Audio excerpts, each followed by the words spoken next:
Hello student welcome back to another video. तो पे ये वीडियो आम डिस्कस करवा सेकेंड सेमिस्टर हिस्ट्री कोर 3 रो हिस्ट्री ऑनर्स कोर 3 रो प्रथम यूनिट प्रथम अध्याय अर्थनीति और समाज कृषिभित्तिक अर्थनीति उत्पादन संपर्क नगर अभिवृद्धि व्यवसाय वाणिज्य सामाजिक स्तर विन्यास श्रेणी वर्ण जाति लिंग। तो चलो डिस्कस करवा यही यूनिट्र सबू 1 मार्किया 2 मार्किया और 3 मार्किया क्वेश्चन गुड़ाक जो तुम यही पीडीएफ को डाउनलोड करने चाहो तो आम टेलीग्राम चैनल रे अपलोड कर दिया जाइए। तो तुम जाकि डाउनलोड कर पारिबो। टेलीग्राम चैनल रे यही वीडियो लिंक सेंड कराई ता तले ही यार पीडीएफ थी तो जाकि डाउनलोड कर। टेलीग्राम चैनल रो लिंक डिस्क्रिप्शन रे अच्छी। तो चलो डिस्कस करवा सब 1 मार्किया 2 मार्किया 3 मार्किया क्वेश्चन गुड़िक। तो देखो 1 मार्किया क्वेश्चन प्रथम प्रश्न प्राचीन भारत रे लोकों जीविकार मुख्य अवलंबन डैश थिला कौन थिला कृषि। प्राचीन भारतीय भू राजस्व सेकंड क्वेश्चन प्राचीन भारतीय भू राजस्व आधुनिक समय रे डैश को आधुनिक समय रे डैश को जाउछि कौन को जाउछि रयतवारी। थर्ड क्वेश्चन प्राचीन भारत रो नगर मानक मध्य डैश थिला महारानी पाटलिपुत्र। तापरे प्राचीन भारत रे मुख्य शिल्प डैश और डैश वस्त्र बयन तुला पशम वस्त्र। तापरे प्राचीन भारत रे डैश माने थी व्यवसाय जाति के माने थिले वैश्य माने। तापरे ख्रीष्टीय प्रथम शताब्दी रे डैश मुद्रा प्रचलन करथिले किए उइमा कैटफिशेस। तापरे पूर्व भारत रो महान नदी भित्तिक बंदर डैश थिला चेली तालो। तापरे मथुरा रे उद्भव होइथिबा भास्कर कला डैश अटे मथुरा स्कूल ऑफ आर्ट। तापरे लिच्छवी गणसंघर राजधानी कौन थिला डैश थिला वैशाली। तापरे नागार्जुन कंड डैशंकर राजधानी थिला कार इक्ष्वाकुंकर। तापरे प्राचीन भारतीय समाज डैश और डैश पद्धति उपर आधारित वर्ण और आश्रम। तापरे वर्ण शब्दटी संस्कृत मूल शब्द डैश रु निष्पन्न ब्री बा भ्र भी कहि परिबो। तापरे आश्रम डैश संस्कृत शब्द रु निष्पन्न श्रम। तापरे बेलीर परिमाण डैश एकड़ थिला डैश एकर थिला 6 एकर। तापरे से समय रे सरकारी जमी को डैश कह जाउथिला राज्य वस्तु। तापरे डैश हृद को स्कंदगुप्त मरामती करी पुनः जलसेचन पई उपयुक्त करिथिले सुदर्शन हृद को। तापरे आउरी 1 मार्क क्वेश्चन गुड़ा देखो केउ अंचल रे सर्वप्रथम जमी कृषि रो प्रसार होइथिला केउ अंचल रे डेकान और दक्षिण भारत रे। तापरे काश्मीर रो किए अनेक प्रकार जलसेचन योजना प्रस्तुत करथिले किए सूर्य नामक जंत्री। तापरे प्राचीन भारत रे चाष करा जाउथिबो मुख्य फसल गुड़िक कौन कौन थिला धान गहम बार्ली बाजरा आखु सरिषो और बादाम आदि। तापरे प्राचीन काल रे भारत रे गढ़ी उठिथिबा कारीगरंक सहयोगिता संघ केउ नाम रे परिचित थिला से गुड़िक थिला कौन थिला देखो पाणी व्रत गण एवं श्रेष्ठी। तापरे वर्णर अर्थ कौन वर्णर अर्थ है मनोनयन बा पसंद। तापरे ब्रह्मचर्य आश्रम कहले कौन बुझ आश्रम व्यवस्थार प्रथम आश्रम ब्रह्मचर्य थिला ब्रह्मचर्य आश्रम प्रथम पर्याय। तापरे प्रारंभिक जुगरे केते प्रकार जमी थिला और से गुड़िक कौन 3 प्रकार थिला यथा बासस्थान चाषोपयोगी और गोचर भूमि। तापर प्रारंभिक मध्य जुगरे कुल्य मापर परिमाण केते थिला 1 एकर थिला। तापरे अग्रहार कहले कौन बुझ ब्राह्मण पंडित गुरुकुल मुख्य को राजा निष्कर जमी दान करुथिले तांकु अग्रहार बोली कुआ जाउथिला। तापरे केउ समयरु जमीदारी बा सामंत प्रथार आरंभ होइथिला गुप्त पुष्यभूत वंश शासन समयरु।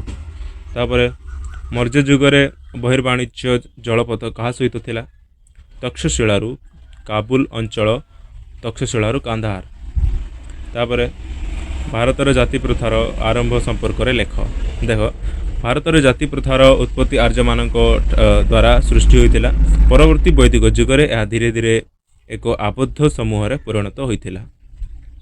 तापरे वर्ण संपर्क रे धारणा दियो भारतीय समाज रे वर्ण व्यवस्था हिंदू मानक एक प्राचीन अनुष्ठान यह हिंदू समाज रो मूलभित्ति। हिंदू समाज रे 4टी वर्ण हिंदू समाज 4टी वर्ण विभाजित यथा ब्राह्मण क्षत्रिय वैश्य एवं शूद्र। तापरे वर्ण कहले कौन बुझ वर्ण शब्दटी भू तमे ब्री भी कहि पारबो किंबा भ्रू भी कहि पारबो। भ्रू ଏଠି ଭୁଲ ଲେଖାଇଛି ବ୍ରି ବା ଭ୍ରୁ ଶବ୍ଦରୁ ଉଦ୍ଧୃତ ଯାହାର ଅର୍ଥ ମନୋନୟନ କରିବା। ଏହା ମନୁଷ୍ୟମାନଙ୍କ ଦ୍ୱାରା ମନୋନୀତ ହୋଇଥିବା ବୃତ୍ତିର ପୁନଃ ନିର୍ଦ୍ଧାରଣ। ତାପରେ ସମ୍ପତ୍ତି କହିଲେ କ'ଣ ବୁଝ? ସମ୍ପତ୍ତି ହେଉଛି ଏକ ବା ତତୋଧିକ ପଦାର୍ଥ ଯାହାକି ଜଣଙ୍କ ଦ୍ୱାରା ବା ଯୌଥ ଆକାରରେ ଅଧିକୃତ। ତ ଏହା ଥିଲା ସବୁ 1 ମାର୍କିଆ କ୍ୱେଶ୍ଚିନ୍ ଗୁଡ଼ିକ। ଏବେ ଦେଖ 2 ମାର୍କିଆ କ୍ୱେଶ୍ଚିନ୍ ଗୁଡ଼ିକ। ପ୍ରାଚୀନ ଭାରତର ଲୋକଙ୍କ ଜୀବିକା କ'ଣ ଥିଲା? ସରକାରଙ୍କ ଆୟର ମୁଖ୍ୟ ପନ୍ଥା କ'ଣ ଥିଲା? ପ୍ରାଚୀନ ଭାରତର ଲୋକଙ୍କ ଜୀବିକା ନିର୍ବାହର ପନ୍ଥା ଥିଲା କ'ଣ ଥିଲା? କୃଷି। ଓ ସରକାରଙ୍କ ଆୟର ମୁଖ୍ୟ ପନ୍ଥା ଥିଲା ରାଜସ୍ୱ ବା ଟ୍ୟାକ୍ସ। ତାପରେ କେଉଁଠାରେ ସର୍ବପ୍ରଥମେ କୃଷିର ପ୍ରସାର ହୋଇଥିଲା? ଶିଳାଲିପି ପ୍ରତ୍ନତାତ୍ତ୍ୱିକ ଓ ସାହିତ୍ୟିକ ଉପାଦାନରୁ ଜଣାଯାଏ ଡେକାନ ଓ ଦକ୍ଷିଣ ଭାରତୀୟ ଅଞ୍ଚଳରେ ସର୍ବପ୍ରଥମେ କୃଷିର ପ୍ରସାର ଘଟିଥିଲା। ତାପରେ ଧାନ୍ୟ କଟକ କେଉଁଠି ଥିଲା ଓ ଏହା କାହିଁକି ପ୍ରସିଦ୍ଧ? ଆନ୍ଧ୍ରପ୍ରଦେଶରେ ଥିଲା ଧାନ୍ୟ କଟକ। ଏହା ବୌଦ୍ଧ ପୀଠ ପାଇଁ ପ୍ରସିଦ୍ଧ ଅଟେ। କେଉଁ ସାତବାହନ ସମ୍ରାଟ ସାଥା ସପ୍ତ ହାତୀରେ ଧାନ ଓ ଆମ୍ବ ଚାଷ ସମ୍ପର୍କରେ ଉଲ୍ଲେଖ କରିଥିଲେ? ହଲ୍ଲଠାରେ। ତାପରେ ଦାକ୍ଷିଣାତ୍ୟରେ କୃଷିର ଉନ୍ନତି ପାଇଁ କ'ଣ କରାଯାଇଥିଲା? ଦାକ୍ଷିଣାତ୍ୟରେ କୃଷିର ଉନ୍ନତି ପାଇଁ କୁଲ୍ୟା, ଅପ୍ତସ, ଚନ୍ଦ ଓ କୂପ ଆଦି ଖନନ କରାଯାଇଥିଲା। ତାପରେ ପ୍ରାଚୀନ ଭାରତରେ ଚାଷ କରାଯାଉଥିବା ମୁଖ୍ୟ ଫସଲ ଗୁଡ଼ିକ କ'ଣ? ଦେଖ ଧାନ, ଗହମ, ବାର୍ଲି, ବାଜରା, ଆଖୁ, ସୋରିଷ, ବାଦାମ ଥିଲା ଇତ୍ୟାଦି। ତାପରେ ଭାରତୀୟ ଜମିର ଉର୍ବରତାକୁ କେଉଁ ଦେଶର ପରିବ୍ରାଜକମାନେ ଉଚ୍ଚ ପ୍ରଶଂସା କରିଛନ୍ତି? ଗ୍ରୀସ ଦେଶର। ତାପରେ କେଉଁ ଯୁଗରୁ ଗାଈକୁ ପବିତ୍ର ଜୀବ ରୂପେ ଗ୍ରହଣ କରାଯାଇଛି? ବେଦରେ ଗାଈକୁ କ'ଣ ରୂପେ ବର୍ଣ୍ଣନା କରାଯାଇଛି? ବୈଦିକ ଯୁଗରୁ ଗାଈକୁ ପବିତ୍ର ଜୀବ ରୂପେ ଗ୍ରହଣ କରାଯାଇଛି ଏବଂ ବେଦରେ ଅବଧ୍ୟ ବା ଅକ୍ଷୟ ରୂପେ ବର୍ଣ୍ଣନା କରାଯାଇଛି କାହାକୁ? ଗାଈକୁ। ତାପରେ କେଉଁ ସମୟରୁ ଜମିର ବ୍ୟକ୍ତିଗତ ମାଲିକାନା ପ୍ରତିଷ୍ଠା ଥିଲା? ଋଗ୍ବୈଦିକ ଯୁଗରୁ। ତାପରେ ପ୍ରାଚୀନ ଭାରତୀୟ ଭୂ ରାଜସ୍ୱ ଆଧୁନିକ ସମୟରେ କାହା ସହିତ ସମ୍ପର୍କିତ ଥିଲା? ରୟତୱାରୀ ସହିତ। ତାପରେ ପ୍ରାଚୀନ ଭାରତରେ ଥିବା 2 ଜଣ ଭୂ ରାଜସ୍ୱ ଅଧିକାରୀଙ୍କ ନାମ କ'ଣ? ନାମ ଲେଖ। ସେଗୁଡ଼ିକ ଥିଲେ ଭାଗଦୁକ୍ ଓ ଶାନ୍ତହର୍ତ୍ତା। ତାପରେ ପ୍ରାଚୀନ ଭାରତର ଲୋକମାନେ ଆଦାୟ କରୁଥିବା କର ଓ ପ୍ରତିଭାଗ କହିଲେ କ'ଣ ବୁଝ? କର ହେଉଛି ଚାଷ ଜମି ଉପରେ ଲଗାଯାଉଥିବା ଖଜଣାକୁ କର କୁହାଯାଏ ଏବଂ ପ୍ରତିଭାଗ ବିଭିନ୍ନ ପ୍ରକାର ଫଳ, ଫୁଲ, କନ୍ଧମୂଳକୁ ଚାଷୀମାନେ ରାଜାଙ୍କୁ ଭେଟି ଦେବାକୁ କୁହାଯାଉଥିଲା, ତାହା ଥିଲା ପ୍ରତିଭାଗ। ତାପରେ ପ୍ରାଚୀନ କାଳରେ ଉତ୍ତର ଭାରତରେ ମହତ୍ତ୍ୱପୂର୍ଣ୍ଣ ବ୍ୟବସାୟିକ ସହର ଗୁଡ଼ିକ କ'ଣ ଥିଲା? ସେଗୁଡ଼ିକ ଥିଲା ବୈଶାଳୀ, ପାଟଳିପୁତ୍ର, ବାରାଣାସୀ, କୋଶାମ୍ବୀ, ଶ୍ରାବସ୍ତୀ, ହସ୍ତିନାପୁର, ମଥୁରା ଓ ଇନ୍ଦ୍ରପ୍ରସ୍ଥ। ତାପରେ ଶତକ କହିଲେ କ'ଣ ବୁଝ? ଏହା କେଉଁଠାରେ ଉତ୍ପାଦନ କରାଯାଉଥିଲା? ଶତକ ହେଲା ଏକ ବିଶେଷ ପ୍ରକାରର ବସ୍ତ୍ର। ଏହା ମଥୁରାରେ ଉତ୍ପାଦନ କରାଯାଉଥିଲା। ତାପରେ ପ୍ରାଚୀନ କାଳରୁ ଭାରତରେ ଗଢ଼ି ଉଠିଥିବା ସଂଘ ଗୁଡ଼ିକ କେଉଁ ନାମରେ ନାମିତ? ସେଗୁଡ଼ିକ ହେଲା ପାଣି, ବ୍ରତ, ଗଣ, ଶ୍ରେଷ୍ଠୀ। ତାପରେ ପୁଷ୍ୟକଳାବତୀ କାହିଁକି ପ୍ରସିଦ୍ଧ? ଇଣ୍ଡୋ ଗ୍ରୀକ୍ ସମୟରେ ଏହା ଏକ ପ୍ରଧାନ ବାଣିଜ୍ୟ କେନ୍ଦ୍ର ଥିଲା। ତାପରେ ଭାରତୀୟ ସମାଜର ମୌଳିକ ଅଙ୍ଗ ଗୁଡ଼ିକ କ'ଣ? ପରିବାର, ସମ୍ପ୍ରଦାୟ, ଗୋଷ୍ଠୀ, ସମାଜ ଓ ଜାତି। ତାପରେ ବର୍ଣ୍ଣ ଶବ୍ଦ କେଉଁ ମୂଳ ଶବ୍ଦରୁ ନିଷ୍ପନ୍ନ ହୋଇଛି? ଏହାର ଅର୍ଥ କ'ଣ? ବର୍ଣ୍ଣ ସଂସ୍କୃତ ମୂଳ ଶବ୍ଦ ବ୍ରିରୁ ନିଷ୍ପନ୍ନ ହୋଇଛି ଓ ଏହାର ଅର୍ଥ ମନୋନୟନ ଅଟେ। ମନୋନୟନ ବା ପସନ୍ଦ କରିବା। ତାପରେ କେଉଁଠି ବର୍ଣ୍ଣ ସ୍ଥାନରେ ଜାତି ରୂପେ ବର୍ଣ୍ଣନା କରାଯାଇଛି? ପୁରୁଷ ସୂକ୍ତ ଓ ଶତପଥ ବ୍ରାହ୍ମଣରେ ବର୍ଣ୍ଣ ସ୍ଥାନରେ ଜାତି ରୂପେ ବର୍ଣ୍ଣନା କରାଯାଇଛି। ତାପରେ ଦେଖ ଜାତିବାଦର ତୃତୀୟ ବର୍ଗ କିଏ? ସେମାନଙ୍କ ନିର୍ଦ୍ଧାରିତ କାର୍ଯ୍ୟ କ'ଣ? ବୈଶ୍ୟମାନେ ହେଲେ ଜାତିବାଦର ତୃତୀୟ ବର୍ଗ। ଏମାନଙ୍କ ନିର୍ଦ୍ଧାରିତ କାର୍ଯ୍ୟ ହେଲା କୃଷି, ପଶୁପାଳନ, ବାଣିଜ୍ୟ ବ୍ୟବସାୟ। ତାପରେ ଭାରତୀୟ ସମାଜରେ ବର୍ଣ୍ଣ ବ୍ୟବସ୍ଥା କହିଲେ କ'ଣ ବୁଝ? ଏହା ହିନ୍ଦୁମାନଙ୍କ ଏକ ପ୍ରଧାନ ପ୍ରାଚୀନ ଅନୁଷ୍ଠାନ। ହିନ୍ଦୁ ସାମାଜିକ ସମ୍ପର୍କର ଏକ ମୂଳ ଭିତ୍ତି ଅଟେ। କ'ଣ? ବର୍ଣ୍ଣ ବ୍ୟବସ୍ଥା। ତାପରେ ବର୍ଣ୍ଣ କେଉଁ ଶବ୍ଦରୁ ଉଦ୍ଧୃତ? ଏହାର ଅର୍ଥ କ'ଣ? ଏହା ଗୋଟେ ଇମ୍ପୋର୍ଟାଣ୍ଟ କ୍ୱେଶ୍ଚିନ୍। ତ ଦେଖ ସଂସ୍କୃତ ଶବ୍ଦରୁ ବ୍ରି ବା ଭ୍ରୁ ଯାହା ବି ଲେଖିପାରିବ। ପ୍ରିଣ୍ଟିଂ ମିଷ୍ଟେକ୍ ହେଇଯାଉଛି, କେଉଁଠି କ'ଣ ଲେଖା ହେଇଛି। ଏହାର ଅର୍ଥ ମନୋନୟନ କରିବା। ତାପରେ ବର୍ଣ୍ଣ ଓ ଜାତି ମଧ୍ୟରେ ପାର୍ଥକ୍ୟ କ'ଣ? ବର୍ଣ୍ଣ ଓ ଜାତି ପରସ୍ପର ଠାରୁ ପୃଥକ। ବର୍ଣ୍ଣ ଶବ୍ଦଟି ଏଠି ଆଉଥରେ ଭୁଲ ଲେଖା ହେଇଛି। ବ୍ରି ବା ଭ୍ରୁ ଯାହା ତୁମେ ଲେଖିପାରିବ। ବ୍ରିରୁ ଆସିଛି अर्थ यार अर्थ पसंद करवा। जाति शब्दटी संस्कृत शब्द जनरु आनीत जार अर्थ जन्म लाभ करवा। तो यह थिला सब 2 मार्किया 1 मार्किया 2 मार्किया क्वेश्चन। एवं देखो 3 मार्किया क्वेश्चन गुड़ा। प्राचीन भारतर कृषि अवस्था किपरि थिला? प्राचीन भारतर लोकंक प्रधान जीविका थिला कृषि। मेगास्थेनिस विवरणी रे समाज रे कृषक मानक संख्या अधिक थिला। भूराजस्व सरकार आयर मुख्य आधार थिला। से समय धान गहम बार्ली बाजरा आखु सरिष बादाम फसल अमल करा जाउथिला। अधिकांश लोके ग्राम रे बसवास करुथिले। राजांकर विशाल जमी थिला जाकु भूमिदास और श्रमिकंक द्वारा चाष करा जाउथिला। तापरे 2 नंबर क्वेश्चन देखा। प्राचीन भारत रे भूराजस्व व्यवस्था किपरि थिला?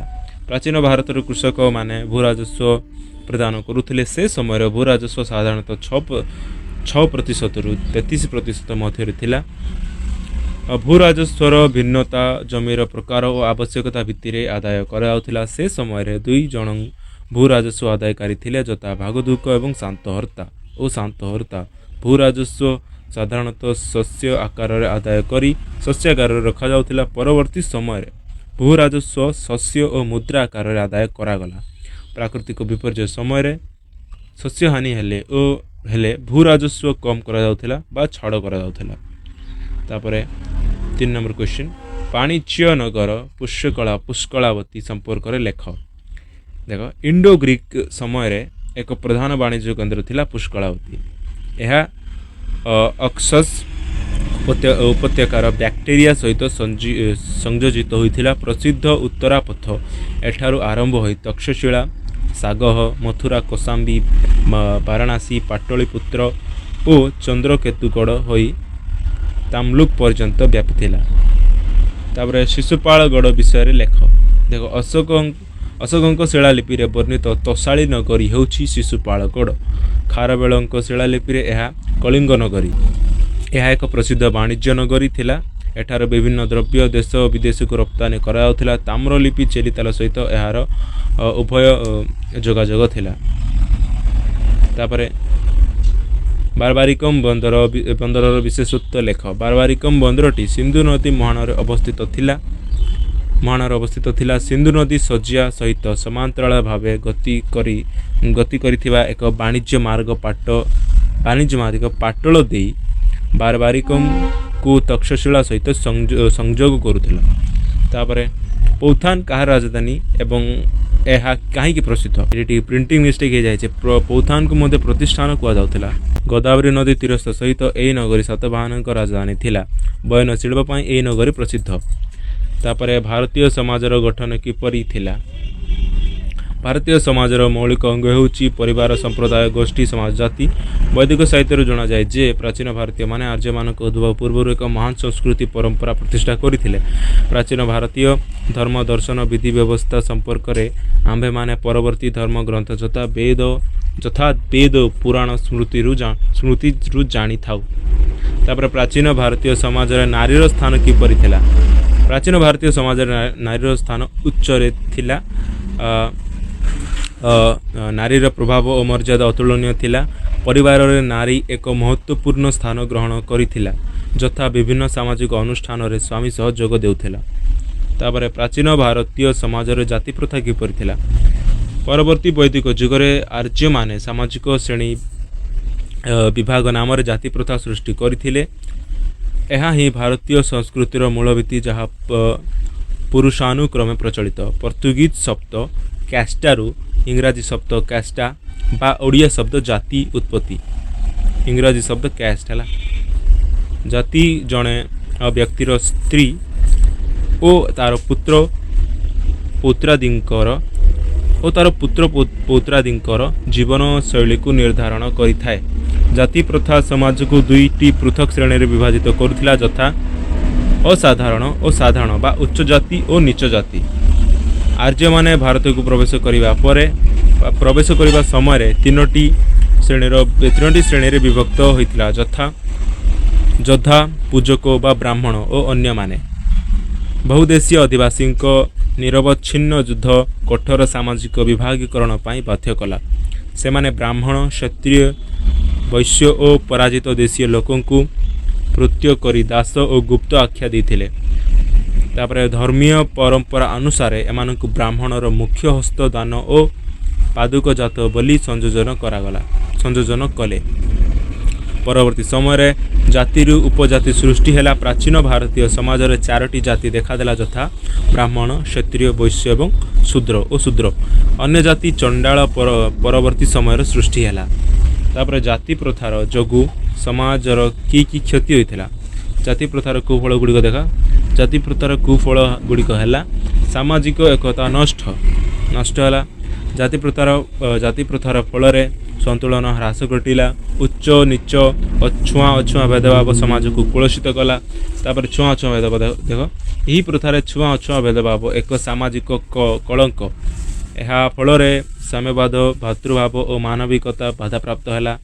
तापर कर्मस्थाणु जोगु जातिर मर्यादा क्षुण्ण कला। तापर जातीय संहतिर प्रतिबंधक उच्च और नीच मनोभाव परस्पर प्रति ईर्षा और घृणा भाव सृष्टि है। समाज शीतल युद्धर परिवेश सृष्टि है। यह जातीय संहितार बाधा सृष्टि है। अगणतांत्रिक जाति प्रथा साम्यवाद मुक्तिवाद भातृभाव गणतंत्र को हत्या करे। कारण जातीयाण नीति नियम धर्म कर्म सदस्यों को निज जाति मध्य समस्त कार्य करने बाध्य करिथाए। गणतांत्रिक नीति और जाति प्रथा परस्पर घोर विरोधी। एक स्वाधीन राष्ट्र रे कुसंस्कार उपर प्रतिष्ठित जाति प्रथा लोप पाइबा आवश्यक। तापर वृत्ति रे स्वाधीनतार अभाव जाति प्रथा द्वारा कौलिक वृत्ति मुक्ति पाइबा कष्ट। कौन सी व्यक्ति जातिर वृत्ति ग्रहण न करी नूतन वृत्ति अवलंबन करने को इच्छा कले समाज सहयोग करे नाही। तापरे वर्ण व्यवस्था जो की सुविधा हेउथेला वर्ण व्यवस्थार संकीर्णता नहीं। यह परिवर्तनशील और कलह सामाजिक व्यवस्था वर्ण व्यवस्था रे सुविधा गुड़िक है। हिंदू समाज रे वर्ण एक सरल और श्रृंखलित व्यवस्था। यह द्वारा अंतर्निहित गुण विकसित होता है। वर्ण व्यवस्था माध्यम सामाजिक संपर्क गढ़ी उठे। वर्ण प्रथम सृष्टि है तहिरु नाना जाति एवं उपजाति सृष्टि है। तापरे जातीय वर्ण मध्य पार्थक्य दर्शाओ। देखो ए संपर्क रे आलोचना कला बेले जना जाए जन्म अनुसार जाति और कर्म अनुसार वर्ण। जाति व्यवस्था अति कठोर किंतु वर्ण व्यवस्था अति सरल। वर्ण संख्या 4टी किंतु जाति संख्या अनेक। तापर जाति व्यवस्थार विशेषत्व लेख। जाति जन्म पर निर्भर करे। जाति परिवर्तन पाई कौन सी व्यवस्था नहीं। समजाति विवाह फल जातिर अभिवृद्धि हुए। ब्रह्मांक ठारू जातिर उद्भव। जाति व्यवस्था अति कठोर। प्रत्येक जातिर एक निर्दिष्ट नियम और परंपरा रही। जाति शब्दरू जन्मर उत्पत्ति। जन्म समय को जाति निर्धारित होता है। तो यह थिला यूनिट 1 रो सबू 1 मार्किया 2 मार्किया 3 मार्किया क्वेश्चन गुड़ाक एग्जाम रे यही क्वेश्चन गुड़ाक मध्य क्वेश्चन आसीबो। तो प्रैक्टिस करिनियो। Thanks for watching. Next video देखा बाय।